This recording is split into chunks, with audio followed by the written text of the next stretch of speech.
श्री गुरवे नमो विष्णुपादाय कृष्णपृष्ठाय भूतले श्रीमते भक्तिवेदान्त स्वामिनिति नामिने नमस्ते सारस्वती देवे गौरवाणी प्रचारिणे निर्विशेष शून्यवादी पाश्चात्य देशतारिणे नमो महावदन्याय कृष्ण प्रेम प्रदायते कृष्णाय कृष्ण चैतन्य नाम्ने गौरतिषे नमः। हे कृष्ण करुणा सिंधु दीनबंधु जगतपते गोपीश गोपिका कांत श्री राधा कांत नमस्तुते तप्त कांचन गौरंगी राधे वृंदावनेश्वरी वृषभानुसुते देवी प्रणमामि हरिप्रिये वाञ्छा कल्पतरुभ्यश्च कृपा सिन्धुभ्य एव च पतितानां पावनेभ्यो वैष्णवेभ्यो नमो नमः।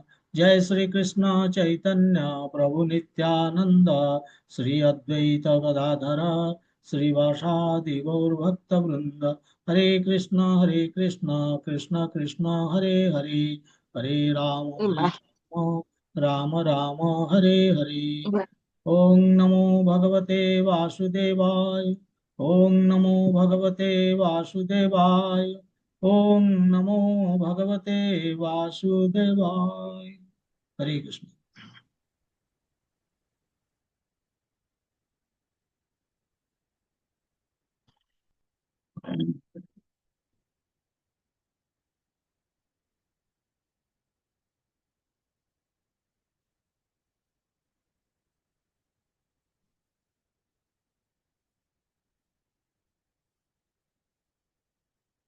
ଏବେ ଆମେ ଭଗବତ ଗୀତା ଆମେ ଦ୍ୱିତୀୟ ଅଧ୍ୟାୟର 40 ନମ୍ବର ଶ୍ଲୋକ ପର୍ଯ୍ୟନ୍ତ କମ୍ପ୍ଲିଟ କରିଛେ। ଆଜି 41 ନମ୍ବର ଶ୍ଲୋକ ନବା।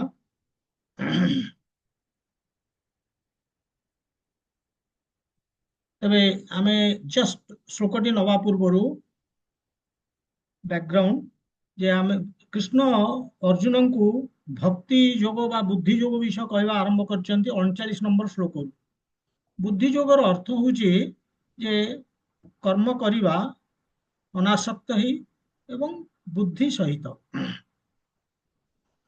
ଏବଂ କୃଷ୍ଣ 40 ନମ୍ବର ଶ୍ଲୋକରେ କହିଲେ ଯେ ଯୋଉ ବୁଦ୍ଧି ଏଇ ଯୋଉ ବୁଦ୍ଧି ଯୋଗରେ ଆମେ ଯାହା ବି କର୍ମ କରିବା କାର୍ଯ୍ୟ କରିବା ଆମର ଆକ୍ଟିଭିଟିସ୍ ସେଗୁଡ଼ିକ କଣ ହବ ନା ତାର କୌଣସି କ୍ଷତି ନାହିଁ କି ନଷ୍ଟ ହୁଏନି। ସେଗୁଡ଼ିକ ସେ ପରଜନ୍ମକୁ ସେଗୁଡ଼ିକ କ୍ୟାରି ଓଭର ହେଇଥାନ୍ତି।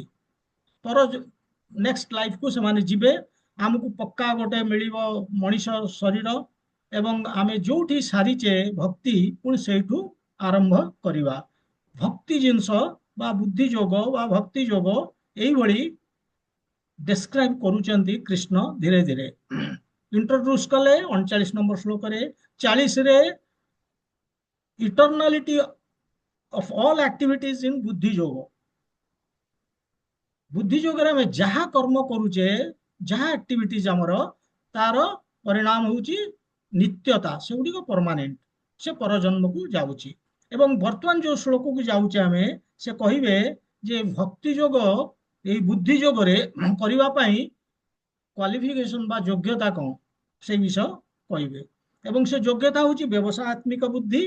ଏବଂ ବ୍ୟବସାୟାତ୍ମିକ ବୁଦ୍ଧି ସେ ବର୍ତ୍ତମାନ 41 ନମ୍ବରରୁ 46 ନମ୍ବର ଶ୍ଲୋକ ପର୍ଯ୍ୟନ୍ତ ଏଇ ବ୍ୟବସାୟାତ୍ମିକ ବୁଦ୍ଧି କଥା କହିବେ ଏବଂ ତା ଭିତରେ ମଧ୍ୟ କର୍ମକାଣ୍ଡର ବିଭିନ୍ନ ବିଷୟ କହିବେ। ଏବେ ଆମେ ବର୍ତ୍ତମାନ ଶ୍ଲୋକଟି ସେୟାର କରୁଛି।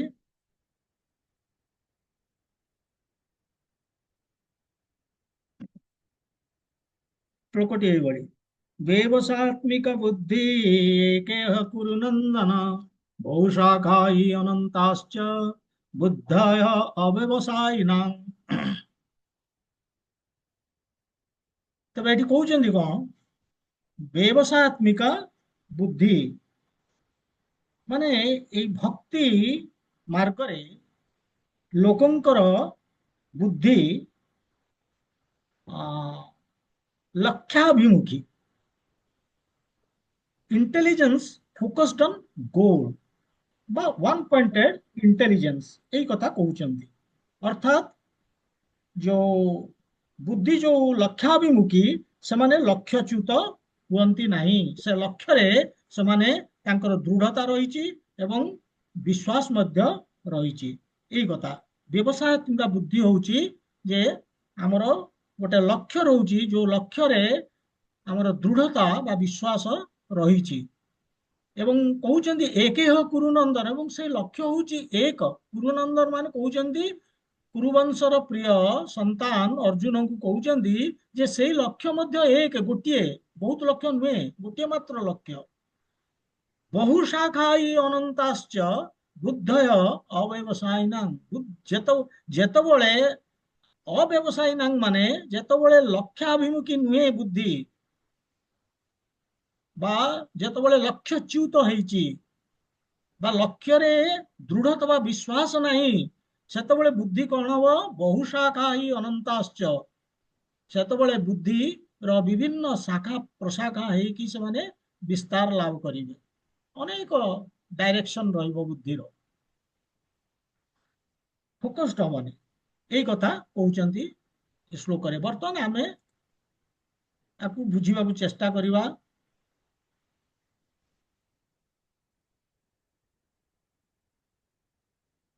ତେବେ ଏଠି ପ୍ରଥମେ ସେ କହୁଛନ୍ତି ବ୍ୟବସାୟାତ୍ମିକା ବୁଦ୍ଧି। ଆମେ ତାକୁ ଏ ଭୌତିକ ଦୃଷ୍ଟିକୋଣରୁ ପ୍ରଥମେ ଦେଖିବା କଣ ବ୍ୟବସାୟାତ୍ମିକା ବୁଦ୍ଧି।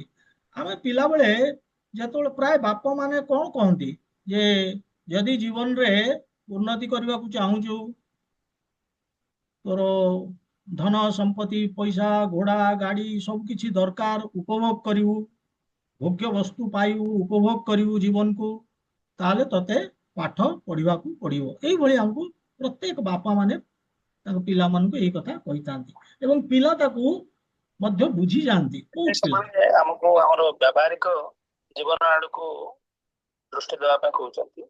ଆମେ ଆଲୋଚନା ଏ ଆଲୋଚନା ଟା କେମିତି ଆମ ବଦଳେଇ ଦେବ ସେ ସବୁ କଥା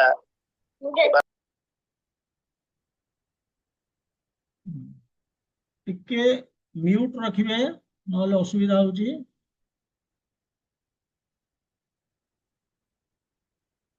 ସମୟ ନଷ୍ଟ ହବ। ତେଣୁ ସେ କଣ କରୁଛି ପିଲାଟି? ସେ ଜାଣୁଛି ଯେ ତାର ଲକ୍ଷ୍ୟ କଣ। ଜୀବନରେ ତାକୁ ପାଠ ପଢିବାକୁ ପଡିବ, ବାପା କହିଛନ୍ତି।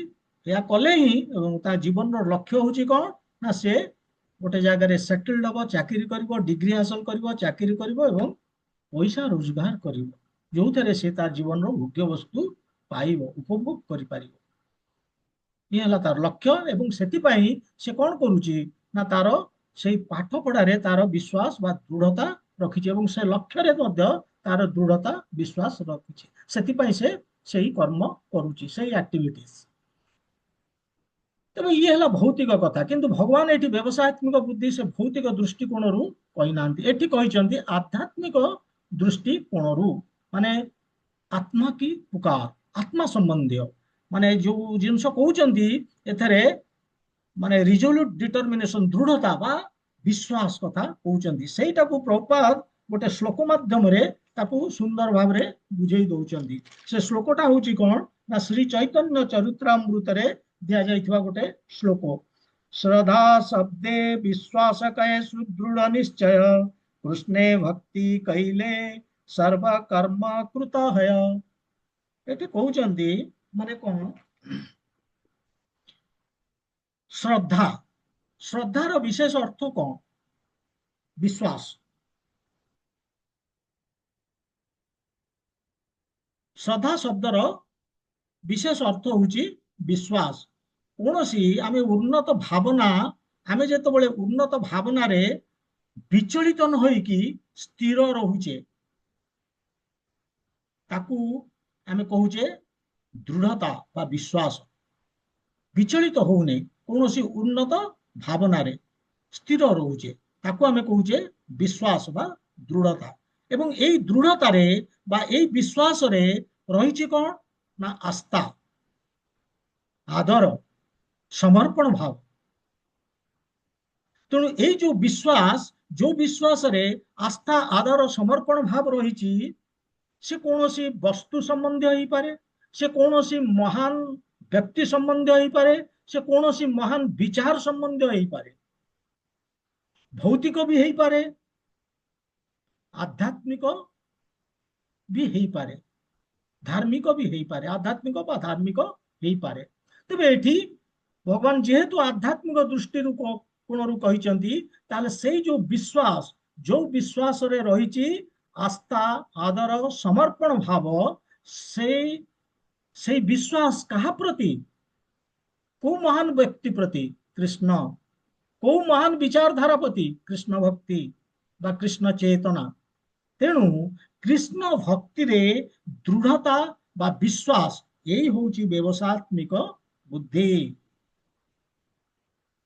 कृष्ण भक्ति रे दृढ़ता बा विश्वास यही होची व्यवसायत्मिक बुद्धि। ता माने जे कृष्ण भक्ति करूचंती बा कृष्ण चेतना रे रहिचंती, से माने भाबुचंती जे everything will fall in place, आउ किछि दरकार नै, सब हेइ जिवो कृष्ण भक्ति रे जे अछंती। सेतमे प्रभुपाद गोटे लाइन कहउचंती तांकर पर्पट रे, जेतबेले व्यक्ति कृष्ण चेतना रे कर्तव्य संपादन करे, सेतबेले ताकू आउ ए भौतिक जगतर सामाजिक प्रथा, वंश परंपरा, जातीयता, मानविकता आदि विचारधारार बशवर्ती होई आनुगत्य प्रकाश करने को दरकार पड़े नहीं। तेणु जी कृष्ण भक्ति रे जार दृढ़ता रही बा विश्वास रही, से कौन भावुची, से भावुची जे कृष्ण भक्ति कले मो जीवन रो उच्चतर स्तर को उन्नीत हबी, अर्थात मो सिद्धि जीवन रो जो उद्देश्य ताकू मु हासिल करि परिबी, सिद्धि हासिल करिबी। ए जो विश्वास आकु आमे कहूचे व्यवसायत्मिक बुद्धि। तेणु कृष्ण भक्ति रो दृढ़, कृष्ण भक्ति रे दृढ़ता बा विश्वास जहाँ को आमे व्यवसायत्मिक बुद्धि कहूचे, सेतरे तीनोटी फायदा अछि। तीनोटी फायदा जदि आमे कृष्ण भक्ति रे दृढ़ता रखिले बा हमर विश्वास जोटा अतुट विश्वास जदि आमे रखि पारले, ताले हमर तीनोटी फायदा हबो। जो फायदा ये 39 नंबर श्लोक रे जो कहिचंती कृष्ण, जो 39 नंबर श्लोक रे कहिले जे बुद्ध्या युक्त जया पार्थ कर्म बंधन प्रहास्यसि, कर्म बंधन आमे मुक्त होई जिवा जदि ए बुद्धि जोगरे तमे आगो को बढ़ बा बुद्धि जोगरे अनुसारे काम कर, कर्म बंधन रु मुक्त हो जिवो। तेणु ए जो एतिपाई दृढ़ विश्वास थिबा दरकार, ये होची योग्यता से बुद्धि जोग पाई। एवं ए योग्यता जदि आम पाखरे अछि, अर्थात आमर जदि दृढ़ विश्वास, आमर दृढ़ता अछि, विश्वास आमर अतुट कृष्ण भक्ति प्रति, तीनोटी फायदा हम। प्रथम फायदा कौन, जे आमे बहुत लोकंग पाखरे ऋणी जीवन रे, फल रे आमे कर्म बंधन रे पड़िबा। बहुत लोकंग पाखरे ऋण, बहुत माने अनेकଙ୍କ पाखरे आमे ऋणी। एटा मु गोटा केतबेले कहितली, गोटे श्लोक अछि सेति पाई। से श्लोकटा होची कोन, देवर्षि देवर्षि भूताप्त नृणां पितॄणां न किंकर नयं ऋणी च राजन। माने आमे कहा कहा पाखे ऋणी, देव देवता देवादेवी, ऋषि देवर्षि देवता ऋषि, भूत अन्य जीव माने, आप्त नृणां पितॄणां, अनेक लोकों पाखे माने केमिति ना देखंतु आमे कहा कहा पाखे ऋणी। प्रथम है देवता, सूर्य देवता, चंद्र देवता, वायु देवता, अग्नि देवता मान पाखे आम ऋणी। सूर्य हमको आलोक उताप दौचे, आमे तांको कौन दौचे, सूर्य सकल शक्तिर आधार, आमे तांको कौन दौचे। चंद्र जो सुशीतल किरण, से किरण रे जो आमर भेजिटेबल्स अच्छी परिवा एवं फल से रस भरी जाउची, आमे कौन दौचे तांको, चंद्र देवता को। वायु हमको ऑक्सीजन, वायु देवता ऑक्सीजन दौरान आमे बंचिक रहीचे, से आमे कौन दौचे तांको। अग्नि देवता अग्नि दौरान, आमे कौन तांको दौचे, दौने किछि। ऋषि माने, ऋषि माने ये जो मानव जाति सृष्टि है ऋषि जो संभव हो पारछि, आमे तांको कौन दौचे, ऋणी तांको पाखरे। सेमती बहुत आमे भूत माने अन्य जीव माने, ଅନ୍ୟ ଜୀବ ବୋଲେ ଧରନ୍ତୁ ଗାଈ, ଗାଈ ଆମକୁ କ୍ଷୀର ଦଉଛି, ସିଏ ତ ବାହାରେ ତାର ଚରିବ, ଘାସ ଖାଇବ ଏବଂ କ୍ଷୀର ଦବ। ଆମେ ତାଙ୍କୁ କଣ ଦେଲେ ଗାଈକୁ? ଆମେ ଋଣୀ ସେଥିପାଇଁ। ଗଛ ଆମକୁ ସୁଶୀତଳ କିରଣ ଦଉଛି, ଅକ୍ସିଜେନ ମିଳୁଛି, ସେଥିପାଇଁ ଆମେ ଆମେ କଣ ଦଉଛେ? ସିଏ ତ ତାର ତଳୁ ପାଣି ଭିଡିକି, ମାଟି ତଳୁ ପାଣି ଭିଡିକି ତାର ରସ ସାର ଗ୍ରହଣ କରିକି ସେ ତାର ଅଟୋମେଟିକାଲି ବଢିଛି। ଆମେ କଣଟେ କରୁଛେ ତା ପାଇଁ? ଆମେ ଋଣୀ।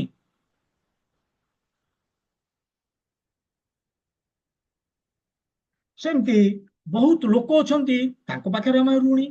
ପିତୃନାମ ପିତୃପୁରୁଷ, ତାଙ୍କ ଯୋଗୁଁ ଆମେ ଆଜି ଏଇଠି, କିନ୍ତୁ ତାଙ୍କ ପାଇଁ ଆମେ କଣ କରୁଛେ? ଆମେ ବି ତାଙ୍କ ପାଖରେ ଋଣୀ। ଏଇଭଳି ବହୁତ ଲୋକଙ୍କ ପାଖରେ ଆମେ ଋଣୀ। ଆମର ତାଙ୍କ ପ୍ରତି କୃତଜ୍ଞତା ରହିଛି, ଓବ୍ଲିଗେସନ୍ସ। ଫଳରେ ଆମେ କର୍ମବନ୍ଧନରେ ପଡିବା। କିନ୍ତୁ ଯିଏ କୃଷ୍ଣ ଭକ୍ତି କରୁଛି ଏବଂ କୃଷ୍ଣ ଭକ୍ତିରେ ଦୃଢତା ଅଛି, ବିଶ୍ୱାସ ରହିଛି ଏବଂ ସେଇ ବିଶ୍ୱାସ ସହିତ କୃଷ୍ଣ ଭକ୍ତି କରୁଛି, ସେ ଏମାନଙ୍କ ପାଇଁ ଆଉ ସେ ଋଣୀ ନୁହେଁ। ଏ ଶ୍ଲୋକରେ ବି କୁହାଯାଇଛି। ସେଇ ଶ୍ଲୋକରେ ମୁଁ ଯୋଉ ଶ୍ଲୋକ କହିଲି, କହୁଛନ୍ତି ସର୍ବାତ୍ମନା ଯହ ଶରଣଂ ଶରଣ୍ୟମ୍, ଯିଏ ପୁରା ଆତ୍ମାର ସହିତ ସେଇ ଯାହାଙ୍କ ପାଖରେ ଶରଣ ଯିବା ଯାଏ, ଶରଣ ନିଆଯାଏ, ତାଙ୍କ ପାଖରେ ଯିଏ ଶରଣ ନେଇଛି ସେ କିଏ? ଗତ ମୁକୁନ୍ଦଂ ପରିହତ୍ୟ କୃତମ୍, ଏଇ ମୁକୁନ୍ଦଙ୍କ ପାଖରେ ଯିଏ ମୁକ୍ତି ଦାନ କରନ୍ତି, ତାଙ୍କ ପାଖରେ ଯିଏ ଶରଣ ନେଇଛି, ପରିହୃତ୍ୟ କର୍ତ୍ତମ୍, ଆଉ ତାର କୌଣସି କର୍ତ୍ତବ୍ୟ ସମ୍ପାଦନ କରିବା ପାଇଁ ନାହିଁ। ସେ ଆଉ ଋଣୀ ନୁହେଁ କାହା ପାଖରେ। ତେଣୁ ପ୍ରଥମ କର୍ତ୍ତବ୍ୟ, ପ୍ରଥମ ଜିନିଷ ହେଲା ଫାଇଦା, ଯେ ଆମେ ବହୁତ ଲୋକଙ୍କ ପାଖରେ, ବହୁତ ଜଣଙ୍କ ପାଖରେ ଆମେ ଋଣୀ, କିନ୍ତୁ ଆମେ ଋଣମୁକ୍ତ ହେଇଯାଉଛେ ଯଦି ଆମେ କୃଷ୍ଣ ଭକ୍ତି କରୁଛେ। ଯଦି ଆମେ ଋଣମୁକ୍ତ, ଆମେ ଯଦି କୃଷ୍ଣ ଭକ୍ତି ନ କରୁଛେ, ଆମେ ଋଣୀ ହେଇକି ରହୁଛେ, ଆମେ କର୍ମବନ୍ଧନରେ ପଡିବା, ତାହେଲେ ଆମେ ଜୀବନରେ ଶରୀରରୁ ବାହାରି ପାରିବାନି, କି ଭୌତିକ ଜଗତରୁ ଆମେ ବାହାରି ପାରିବାନି। we will bind to the material existence। ଆମେ ଏଇ ଭୌତିକ ଜଗତକୁ ଆମେ ବାନ୍ଧି ହେଇକି ରହିବା, ଏ ଶରୀର ଭିତରେ ଆମେ ବାନ୍ଧି ହେଇକି ରହିବା, ଏ ବଦ୍ଧ ଜୀବନ ଆମର ଚାଲିଥିବ, ଜନ୍ମ ମୃତ୍ୟୁ ହେଲା ପ୍ରଥମ। ଏବଂ ସେକେଣ୍ଡ ଫାଇଦା କଣ ହଉଛି? ଏମାନେ ଯିଏ କୃଷ୍ଣ ଭକ୍ତି କରୁଛି, ଏମାନଙ୍କର ଯୋଉ ସକାମ କର୍ମ କର୍ମ ଯୋଉ କରୁଛନ୍ତି ଏବଂ ଫଳ ଆଶା କରୁଛନ୍ତି, ଏଥିପ୍ରତି ସ୍ପୃହା କମିଯାଏ। ସକାମ କର୍ମ, ଯୋଉମାନେ କର୍ମ କରିକି ଫଳ ଆଶା କରୁଛନ୍ତି, କାହିଁକି? ସେଟା କଣ କ୍ଷତି? ନା ଯେହେତୁ ଆମେ କର୍ମ ଫଳ ପ୍ରତି ଆସକ୍ତି ହଉଛେ, ସେ ଆସକ୍ତି ହଉଛି କର୍ମ ବନ୍ଧନର କାରଣ। ଯେକୌଣସି ଆସକ୍ତି, ସେଥିପାଇଁ ତ ଭଗବାନ କହୁଛନ୍ତି ବୁଦ୍ଧି ଯୋଗ ଅନାସକ୍ତ ହେଇକି କର୍ମ କର। ତେଣୁ କିନ୍ତୁ ସକାମ କର୍ମ ଆମର କରିବାର ସବୁବେଳେ ଇଚ୍ଛା। କର୍ମ ଆମେ କରୁଛେ କିଛି ଫଳ ଆଶା କରିକି। ଯାହା ବି ମୁଁ କରୁଛି, ପାଠ ପଢୁଛି ମାନେ ମୁଁ ଚାକିରି କରିବି, ମୋର ଗୋଟେ ଆଶା ରଖିଛି।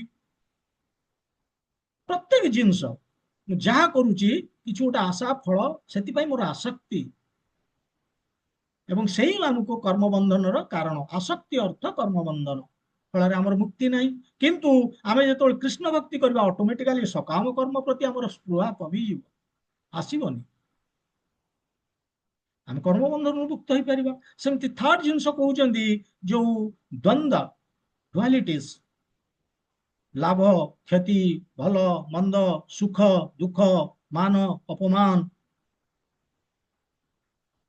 ଅଭିଶାପ ଆଶୀର୍ବାଦ, ଏସବୁ ଯୋଉ ଏ ଦି ପ୍ରକାରର ଜିନିଷ ଏ ଦୁନିଆରେ ରହିଛି, ଏ ଭୌତିକ ଜଗତରେ ଯେଦିନ ଆମେ ଅଛେ, ଏ ଭୌତିକ ଶରୀରରେ ଅଛେ, ଦ୍ୱନ୍ଦ ରହିବ ହିଁ ରହିବ। କିନ୍ତୁ ଏ ଦ୍ୱନ୍ଦ ଯୋଗୁଁ ମଧ୍ୟ ଆମେ କର୍ମବନ୍ଧନରେ ପଡୁଛେ। ସେଥିପାଇଁ ଭଗବାନ କହୁଛନ୍ତି ଯେ ଯଦି କୃଷ୍ଣ ଭକ୍ତି କଲେ, ତାହେଲେ ଆମେ କର୍ମ ବନ୍ଧନରୁ, ଏଇ ଦ୍ୱନ୍ଦ୍ୱରୁ ଉର୍ଦ୍ଧ୍ୱକୁ ଉଠିଯିବା। 15 ନମ୍ବର ଶ୍ଲୋକ ଦ୍ୱିତୀୟ ଅଧ୍ୟାୟରେ ସେଠି ମଧ୍ୟ କହିଥିଲେ କୃଷ୍ଣ, ଯେ ସମ ଦୁଃଖ ସୁଗନ୍ଧିରଂ ସୋ ଅମୃତତ କଲ୍ପତେ। ସେଠି କହିଥିଲେ ଯେ ଯିଏ ଏଇ ଦୁଃଖ ସୁଖ, ଏଇ ଯୋଉ ଦ୍ୱନ୍ଦ ଜିନିଷକୁ ଯିଏ ସମଦୃଷ୍ଟିରେ ଦେଖୁଛି, ଏ ଦେଖିପାରିବ ସମଦୃଷ୍ଟିରେ, ଯିଏ କୃଷ୍ଣ ଭକ୍ତି କରୁଛି, ତାହେଲେ କଣ ହବ? ନା ଅମୃତତ୍ୱ କଲ୍ପତେ, ତାକୁ ମୁକ୍ତି ପାଇଁ ସେ ଯୋଗ୍ୟ ହେଇଯିବ, କର୍ମବନ୍ଧନରେ ଆଉ ସେ ପଡିବନି। ତାହେଲେ ତିନିଟା ଫାଇଦା ମିଳିଲା ଏଥିରୁ।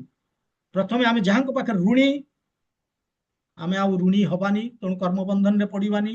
ଏବଂ ଯୋଉ ସକାମ କର୍ମ ପ୍ରତି ଆମର ରହୁଛି ଆସକ୍ତି, କର୍ମ କରିକି କର୍ମ ଫଳରେ ଆମେ ଆଶା ରଖୁଛେ, से आसक्ति हमको कर्म बंधन में पड़ुची पकाउची सेथुरु आमे मुक्ति पाइबा कर्म बंधन हबनी हमरो काहेकि ना सकाम कर्म प्रति हमरो स्पृहा कमी जीवो थर्ड आमे द्वंद्व को समदृष्टि रे देखि परिबा तेणु मुक्ति पाई योग्य हेई परिबा जदि आमे कृष्ण भक्ति रे दृढ़ता व्यवसायत्मिक बुद्धि जदि दृढ़ता बा विश्वास रखी के आमे भक्ति कले एला तीनोटी फायदा ताहले नेक्स्ट प्रश्न आसुची जे एई जो कृष्ण भक्ति एथिरे ए दृढ़ता बा विश्वास ए केमिति आसीबो ये तो गोटे सेंटिमेंटाल बा इमोशनल जिनस नुहे जे मु आज इमोशनल हे जियो हां कोन बा कृष्ण भक्ति बास ताठ भाव किछि बड़ जिनस दुनिया रे नाही ये भलिया जो इमोशन भाव प्रवणता ये बेसी दिन ठिकी कि रहिबनी हमकु ता भीतर हमर दृढ़ता बा विश्वास आनिबनी ये सामयिक एथिपाई दरकार ज्ञान दुईटी ज्ञान फास्ट ज्ञान होउची जे हमर आत्मा संबंधी ज्ञान आमे होउचे ए शरीर नुहे आत्मा हमर आमे आत्मा एवं हमर परमात्मा को सहित गोटे संपर्क रही जो संपर्कटा होउची इटर्नाल शाश्वत सनातन जुगे जुगे से संपर्क रही आमे होउचे सर्वेंट से होउचंदी मास्टर तेणु मास्टर रो निर्देश तांकर इच्छा तांकर संतुष्टि पाई आमे काम करिबा तांक से जा निर्देश दउचंदी से अनुसार करिबा कर्म से जा तांकर इच्छा से अनुसार करिबा तांको जोटा भल लागुची से अनुसार करिबा ये होउची आत्मार काम परमात्मा संतुष्टि पाई तेणु आमर आत्म संबंधी ज्ञान रहितबा दरकार जो आत्मज्ञान 11 ରୁ 30 पर्यंत भगवान देइचंती सेठी मुख्य उद्देश्य थिला जे work with knowledge one sentence रे हमें कहबा वर्क विथ नॉलेज जे हमें आत्मा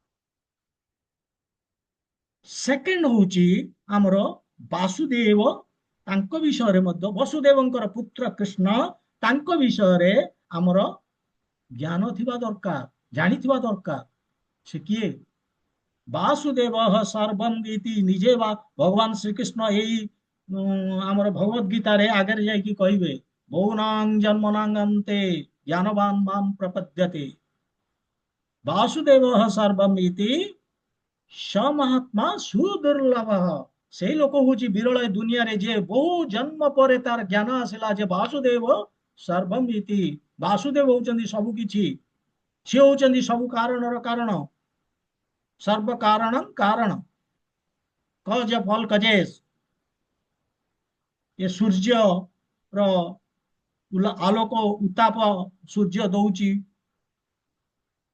ये चंद्र रो सुशीतल किरण आसुची पवन बहुची अग्नि जळुची वर्षा वर्षुची फूल फुटुची फल फळुची ये विभिन्न प्रकार कथा होउची दुनिया रे केमिति संभव होउची किए करूची ताको ସେଥିପାଇଁ କୁହାଯାଇଛି ବାସୁଦେବ ସର୍ବମ୍ ଇତି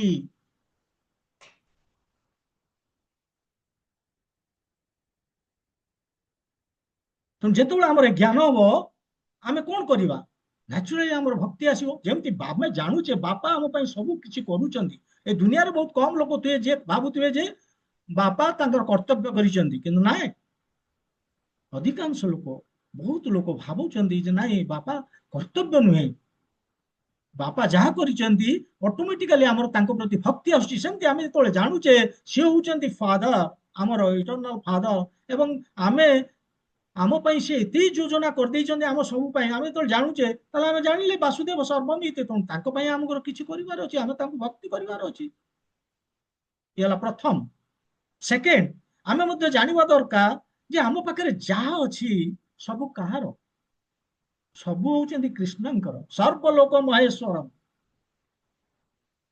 ईशावास्यम इदम सर्वम यत्किंचित जगत्याम जगत बोले ए जगत रे हम जहा देखुचे सब होउची तांकर यदि तांकर तांकरी जिनस मो पाखरे अछि ताल मोर तो तांक प्रति भक्ति आसीबो ना मु तांकरी जिनस व्यवहार करूची नै ता छडा मु जो कर्म करिकि जो कर्म फल पाउची जो कर्म करूची कर्म फल पाउची ये केमि संभव होउची କର୍ମଟିଏ କରିକି ଫଳ ପାଇବା ପାଇଁ କଣ ଦରକାର? ବୁଦ୍ଧି, କ୍ଷମତା। ଏ ବୁଦ୍ଧି କିଏ ଦଉଛି? କୋଉଠୁ ଆସୁଛି? ଭଗବାନ ନିଜେ ଯାଇକି ଆଗରେ କହିବେ, ବୁଦ୍ଧିର୍ ବୁଦ୍ଧିମତାମସ୍ମି। ଯୋଉ ମୁଁ ହିଁ ହଉଛି ବୁଦ୍ଧି। ତ ଆପଣ ମାନଙ୍କ ପାଖରେ ଯୋଉ ବୁଦ୍ଧି ଅଛି ସେ ମୁଁ। ତାମାନେ ଭଗବାନଙ୍କୁ ସେ ବୁଦ୍ଧି ଆସିଛି। ପୌରୁଷଂ ଋଷୁ, ଯୋଉ କ୍ଷମତା ଅଛି ମଧ୍ୟ ସେ ମଣିଷ ପାଖରେ ସେ ମଧ୍ୟ ମୋଠୁ ଯାଇଛି। ମୁଁ ସେ ବୋଲିକି ନିଜେ କହୁଛନ୍ତି, ସେ କ୍ଷମତା ମୁଁ। ତାହେଲେ ତାଙ୍କରିଠୁ କ୍ଷମତା ଆଣିଲି, ତାଙ୍କଠୁ ବୁଦ୍ଧି ଆଣିଲି, କର୍ମଟିଏ କରିକି ଫଳ ପାଇଲି, କିନ୍ତୁ ସବୁ ମୁଁ ନିଜେ ଉପଭୋଗ କରୁଛି। କର୍ମଫଳଟା କାହା ପାଖକୁ ଯିବା କଥା? ଆଉ ଯଦି କର୍ମଫଳ ତାଙ୍କ ସେବାରେ ମୁଁ ଲଗେଇବି, ତା ଅର୍ଥ ହଉଛି ମୁଁ ଭକ୍ତି କରୁଛି, ମୋର ଭକ୍ତିର ଦୃଢତା ଆସିବ। ଏ ତାଙ୍କରି ଜିନିଷ, ଏଥିରେ ମୋର ଅଧିକାର ନାହିଁ। ବରଂ ତାଙ୍କୁ ମୁଁ ଅଫର କଲା ପରେ ମୁଁ ପ୍ରସାଦମ ରୂପେ ତାକୁ ଗ୍ରହଣ କରିବି। ଯେକୌଣସି କର୍ମର କର୍ମଫଳ ମୁଁ ପ୍ରସାଦମ ରୂପେ ତାଙ୍କୁ ଗ୍ରହଣ କରିବି, ତାଙ୍କୁ ପ୍ରଥମେ ଅଫର କରିବି। ସେ ହଉଛନ୍ତି ପ୍ରୋପ୍ରାଇଟର, ମାଲିକ। ତେଣୁ ଯେତେବେଳେ ଏ ଜ୍ଞାନ ମୋର ଆସିବ, ମୋର କୃଷ୍ଣ ଭକ୍ତି ପାଇଁ ଯେ ବାସୁଦେବ ସର୍ବମିତି, ମୁଁ ଯେତେବେଳେ ଜାଣିବି, ଅଟୋମେଟିକାଲି ମୋର କୃଷ୍ଣ ଭକ୍ତିରେ ଦୃଢତା ଆସିବ, ବିଶ୍ୱାସ ଆସିବ। ତେବେ ଆମେ ଜାଣିଲେ ଯେ କୃଷ୍ଣ ଭକ୍ତିରେ ଦୃଢତା ବା ବିଶ୍ୱାସ, ଇଏ ହଉଛି ବ୍ୟବସାୟତ୍ମିକ ବୁଦ୍ଧି, ଏବଂ ଏଥିରେ ଫାଇଦା ଅଛି। କର୍ମବନ୍ଧନରୁ ଆମେ ମୁକ୍ତି ପାଇବା, ଏବଂ ଏଥିପାଇଁ ଆମର ଜ୍ଞାନ ଦରକାର। ସେ ଜ୍ଞାନ ହେଲା କଣ? ନା ଆତ୍ମଜ୍ଞାନ। ପ୍ରଥମେ ଆମେ ଆତ୍ମା, ଏବଂ ସେକେଣ୍ଡ ହଉଛି ବାସୁଦେବ ସର୍ବମିତି। ଏ ଜ୍ଞାନ ଆମର ଥିଲେ ଆମେ ବ୍ୟବସାୟତ୍ମିକ ବୁଦ୍ଧି, ଅର୍ଥାତ ଆମର ଭକ୍ତି ଯୋଉ କରୁଛେ ସେଥିରେ ଦୃଢତା, କୃଷ୍ଣ ଭକ୍ତିରେ ଦୃଢତା, ଅତୁଟ ବିଶ୍ୱାସ ଅଟୋମେଟିକାଲି ଆସିବ। ଆମେ ଗୋଟିଏ ଲକ୍ଷ୍ୟରେ ଚାଲିବା। ତେବେ ଆମେ ବୁଝିଗଲେ ଯେ ଆମକୁ ଭକ୍ତି କରିବାକୁ ଅଛି।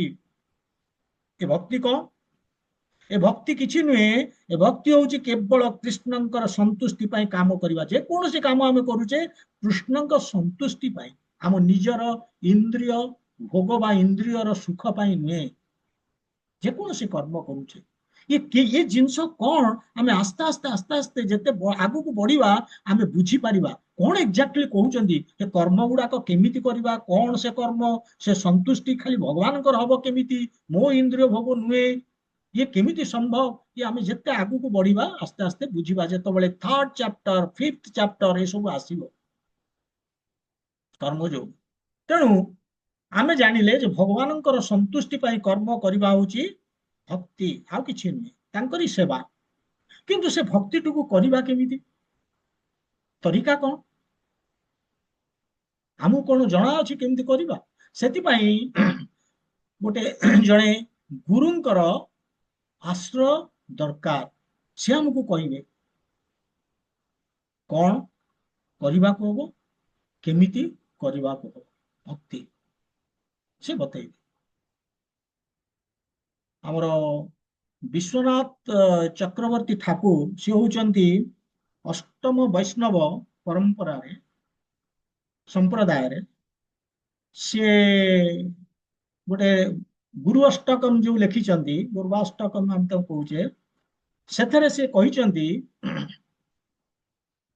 ଗୋଟେ ଲାଷ୍ଟ ଶ୍ଲୋକଟା, ଯସ୍ୟ ପ୍ରସାଦାତ୍ ଭଗବତ୍ ପ୍ରସାଦ, ଯସ୍ୟ ପ୍ରସାଦାन्न ଗତି କୁତୋପି, ଧାୟନ୍स्तुवंस्तस्य ଯଶସ୍ତ୍ରୀ ସନ୍ଧ୍ୟାಂ, ବନ୍ଦେ ଗୁରୁ ଶ୍ରୀ ଚରଣାରବିନ୍ଦମ୍, ବନ୍ଦେ ଗୁରୁ ଶ୍ରୀ ଚରଣାରବିନ୍ଦମ୍। ମୁଁ ସେଇ ଗୁରୁଙ୍କର ଚରଣ କମଳରେ ମୁଁ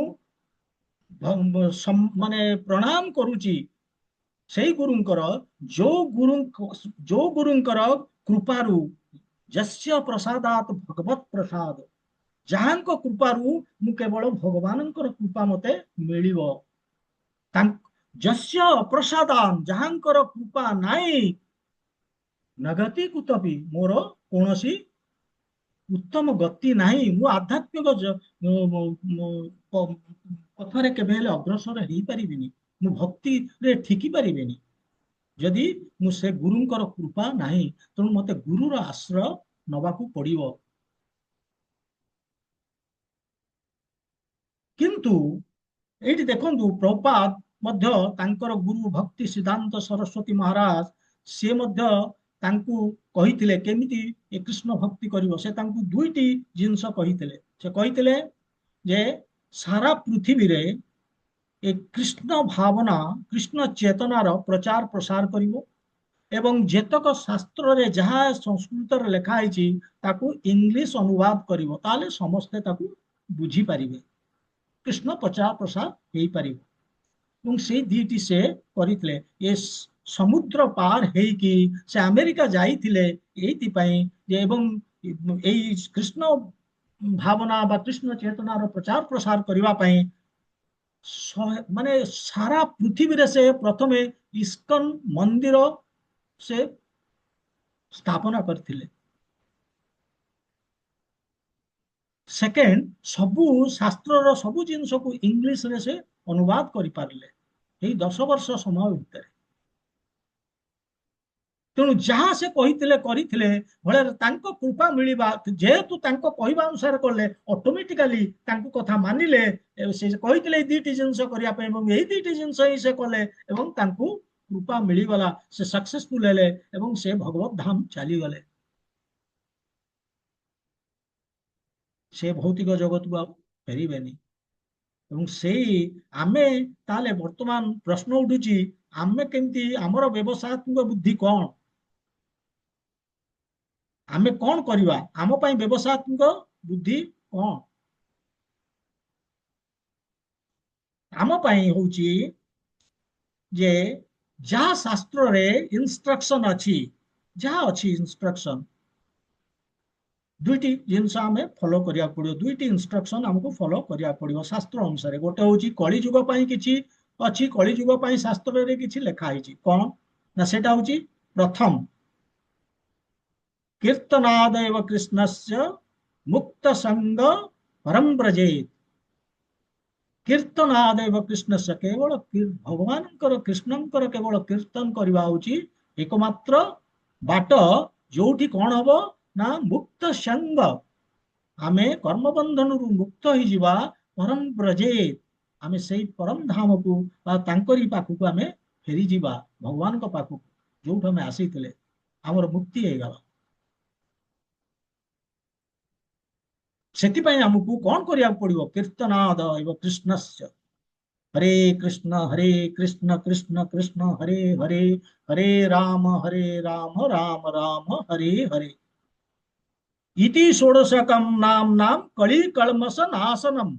ଏଇ ଯୋଉ 16ଟି ଶବ୍ଦ ଇଏ ହଉଛି ଆମର କଳି ଯୁଗର ସବୁ ଅନର୍ଥ, ଆମ ହୃଦୟରେ ଅନର୍ଥ ଭରି ହେଇକି ରହିଛି, ଏ ଅନର୍ଥକୁ ସେ ସଫା କରିଦବ ଏଇ 16ଟି ଅକ୍ଷର। ଯଦି ଆମେ 16 ମାଳା କରୁଛେ ଦିନକୁ ଡେଲି ୱିଦାଉଟ୍ ଇଣ୍ଟରପ୍ସନ, ଆମେ କେବେ ହେଲେ ତାକୁ ବନ୍ଦ କରୁନେ, ନିଶ୍ଚିତ ଭାବରେ ଆମର ଏ ଅନର୍ଥ ସଫା ହେଇଯିବ, ଆମର କୃଷ୍ଣ ଭକ୍ତିରେ ଦୃଢତା ଆସିବ। ଇଏ ହେଲା ପ୍ରଥମ। ସେକେଣ୍ଡ, ଆମର ଯାହା ପ୍ରପାଦ, ଆମର ଗୁରୁ କିଏ ବର୍ତ୍ତମାନ ଜଗତ ଗୁରୁ ହଉଛନ୍ତି ପ୍ରଭୁପାଦ। ସିଏ ବର୍ତ୍ତମାନ ଯୋଉ ଭଗବତ ଗୀତା ଆଜି ଇଟ ଇଜ ଇଂଲିଶରେ, ବା ଆମେ ଯଦି ଓଡିଆରେ ଦେଖୁଛେ ଭଗବତ ଗୀତା ମୌଳିକ ରୂପେ, ବା ଆମେ ହିନ୍ଦୀରେ ଦେଖୁଛେ ଭଗବତ ଗୀତା ଯଥାରୂପ, ଇଏ ପ୍ରଭୁପାଦଙ୍କର। ତେଣୁ ପ୍ରଭୁପାଦ କଣ କରିଛନ୍ତି ନା ତାଙ୍କର ଯୋଉ ଭାବାର୍ଥରେ ଯାହା ଲେଖିଛନ୍ତି ତାକୁ ଆମେ ଅକ୍ଷର ଅକ୍ଷରେ ପାଳନ କରିବା, ତାକୁ ବୁଝିବା, ପଢିବା ଏବଂ ଅକ୍ଷର ଅକ୍ଷରେ ପାଳନ କରିବା ଆମ ଜୀବନରେ, ତାହେଲେ ଆମେ କୃଷ୍ଣଙ୍କର ଇନଷ୍ଟ୍ରକ୍ସନକୁ ପାଳନ କରୁଛେ, ଭଗବତ ଗୀତାର ଇନଷ୍ଟ୍ରକ୍ସନକୁ ଆମେ ପାଳନ କରୁଛେ। ଇଏ ହଉଛି ଯଦି କରୁଛେ ଆମର ଆସିବ ସେଇ କୃଷ୍ଣ ଭକ୍ତି ପ୍ରତି ଆମର ଦୃଢତା ଆସିବ, ବିଶ୍ୱାସ ଆସିବ, ଆମେ ଆଗେଇବା ସେଇ ପଥରେ, ଆମ ପାଖରେ ବ୍ୟବସାୟତ୍ମକ ବୁଦ୍ଧି ଆସିବ। ତେବେ ଯେବେ ଯାହା ହଉ, ଇଏ ବର୍ତ୍ତମାନ ଯୋଉ କହିଲେ କୃଷ୍ଣ, ଇଏ ଇଣ୍ଟେଲିଜେଣ୍ଟ ମାନେ ଯିଏ ବୁଦ୍ଧିଆ ବୁଦ୍ଧିଆ ଲୋକ, ତାରି କଥା କହିଲେ। ବୁଦ୍ଧିଆ ଲୋକ ଯାହା ପାଖରେ କୃଷ୍ଣ ଭକ୍ତି ପାଇଁ ଦୃଢତା ଅଛି, ବିଶ୍ୱାସ ଅଛି, ବ୍ୟବସାୟତ୍ମିକ ବୁଦ୍ଧି ଅଛି, ଏ ବୁଦ୍ଧିଆ ଲୋକ କଥା କହିଲେ। କିନ୍ତୁ କୃଷ୍ଣ ପୁଣି କହିବେ ଯାଇକି, କାରଣ ନା ଏଇଠି ଯୋଉ ଶ୍ଲୋକରେ କହୁନାହାନ୍ତି, ଏ ସେକେଣ୍ଡ 41 ନମ୍ବର ଆମର ଯୋଉ ଶ୍ଲୋକଟି ଆମେ ଆଲୋଚନା କଲେ, ଏଠି କହୁଛନ୍ତି ବହୁ ଶାଖା ଇ ଅନନ୍ତାଶ୍ଚ ବୁଦ୍ଧୟ ଅବ୍ୟବସାୟିନାଂ। ତେଣୁ ବୁଦ୍ଧି କେତେବେଳେ ଅବସାୟ ହୁଏ, ମାନେ କିଏ ସେ ଅନଇଣ୍ଟେଲିଜେଣ୍ଟ ଲୋକ, କିଏ, କାହିଁକି, କମ ବୁଦ୍ଧିର ଲୋକ ବା ଅଳ୍ପ ବୁଦ୍ଧିର ଲୋକ କିଏ ଏବଂ କାହିଁକି, ସେ ବିଷୟ ପୁଣି ନେକ୍ସଟ ଶ୍ଲୋକରେ ସେ କହିବେ। ଇଏ ତ ଇଣ୍ଟେଲିଜେଣ୍ଟ, ଯିଏ ଯାହା ପାଖରେ ବ୍ୟବସାୟାତ୍ମକ ବୁଦ୍ଧି ଅଛି ତାର ବିଷୟ କହିଲେ। ଇଏ ହେଲା ପ୍ରଥମ। ଇଏ ହେଲା ଇଏ ଜିନିଷ। ଆଉ ନେକ୍ସଟ ଆମେ ଦେଖିବା ଯେ ଆଜ ତ ଆଉ ଯାଇପାରିବାନି ଅନ୍ୟ ଶ୍ଲୋକକୁ। ଏଇ ଯୋଉ ଶ୍ଲୋକଟି ଏବଂ ତାର ଯୋଉ ନେକ୍ସଟ ଶ୍ଲୋକ ଆସିବ 42 ନମ୍ବର, ନା 42, ହଁ 42 43 41 42, एक सेकंड, हाँ 41 41 ଆଉ ରୁ 44 ଏ ତିନିଟା ଯାକ ମିଶେଇଲେ ଯୋଉ ପାଞ୍ଚଟା କାରଣ ନଥିଲା ଅର୍ଜୁନଙ୍କର ଯୁଦ୍ଧ ନ କରିବା ପାଇଁ, ତା ଭିତରୁ ଗୋଟେ କାରଣକୁ ଇଏ ଆଡ୍ରେସ କରୁଛି। ତାର ଉତ୍ତର ମାନେ ମିଳିବ ଏଇ ଏଇ ଯୋଉ 41 ରୁ 44 ଭିତରେ। ଏ ପାଞ୍ଚଟି କାରଣ ଥିଲା ଯୁଦ୍ଧ ନ କରିବା ପାଇଁ। ପ୍ରଥମ କାରଣ ଥିଲା କମ୍ପାସନ, ଦ୍ୱିତୀୟ କାରଣ ଥିଲା ଏନ୍ଜୟମେଣ୍ଟ, କରିପାରୁନାହାନ୍ତି, ଉପଭୋଗ କରିପାରିବେନି, ସେମାନଙ୍କର ପରିବାର ମରିଗଲେ ତାଙ୍କ ବ୍ୟତିରେକେ। ଥାର୍ଡ ଥିଲା ପାପ ଲାଗିବ। ଫୋର୍ଥ ଥିଲା କୁଳକ୍ଷୟ ଦୋଷ। ଫିଫ୍ଥ ଥିଲା ଯୁଦ୍ଧ କରିବା ଉଚିତ କି ଅନୁଚିତ ସେ ଜାଣିପାରୁନଥିଲେ, ଇନଡିସିସିଭନେସ୍। ତେଣୁ ଏଇ ପାଞ୍ଚଟି ଭିତରୁ କୋଉ କାରଣକୁ ଆଡ୍ରେସ କରୁଛି, କାଲି ଆମେ ଯେତେବେଳେ ନେକ୍ସଟ ଚିନ୍ତା କରିବା, ଯେତେବେଳେ ଆଲୋଚନା କରିବା, ମତେ କହିବେ ଆପଣ ମାନେ ଯେ ଏଇଟା କୋଉ କାରଣକୁ ସେ କରୁଛି, କୃଷ୍ଣ କୋଉ କାରଣକୁ ଆଡ୍ରେସ କରୁଛନ୍ତି, ସେଟା କହିବେ। ଆଜି ସମୟ ହେଇଯାଇଛି, ଆମେ ଏତିକିରେ ରହିବା। ग्रंथराज श्रीमद् भगवद गीता की जय, श्रीला प्रभुपाद की जय, गौर भक्त वृंद की जय। हरे कृष्ण।